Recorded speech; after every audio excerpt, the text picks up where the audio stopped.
We may not notice it, but marine creatures off the Bay Area coast are already feeling the heat. Ocean temperatures in the North Pacific have been recording historic highs because of what's commonly known as a blob or marine heat wave. The current mass of warm water is one of the largest on record.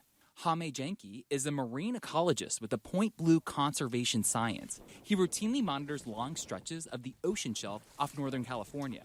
That's the deep water area where whales and other creatures normally find an abundant supply of krill and other food sources. But on a recent cruise within the last several months, we only saw 2 blue whales. Blue whales feed exclusively on krill compared to more than 40 that we saw last year.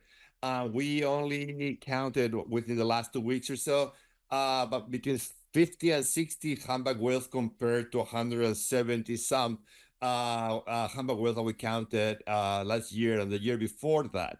He's concerned that warming waters could be forcing the whales closer to shore in search of food that's migrating away from the deep water shelf. And one thing that was pretty clear from the distribution of the humpbacks is that the few ones that we counted, all of them were closer to shore and not at the shelf break. Again, there was no krill at the shelf break, so they were closer to shore, most likely feeding or looking for forest fish. Marine scientists have seen similar migrations during earlier marine heat waves and say they can put the whales on a collision course that leaves them vulnerable to being struck by passing ships or tangled in fishing nets.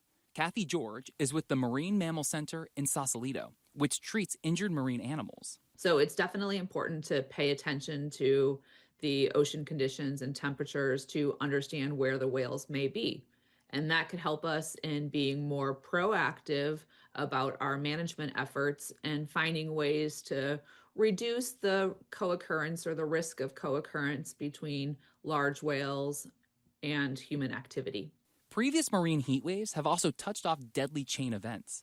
In 2016, a wasting disease wiped out a species of sea stars that help keep hungry sea urchins in check. Freed from their main predator, the urchins began gobbling up miles of critical kelp forests. Juvenile great white sharks have been appearing in shoreline nurseries along the Monterey Bay, miles north of their normal habitats.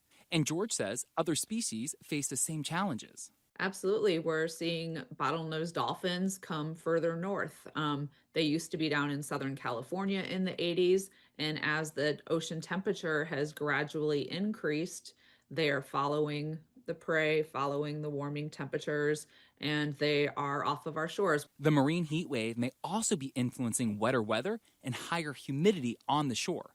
But some observers believe there's a chance this blob could dissipate sooner than some earlier heat waves because of its large size and shallower depth. For the time being, researchers are tracking an ocean phenomenon invisible to the rest of us, but with critical impact for the marine life off our coast.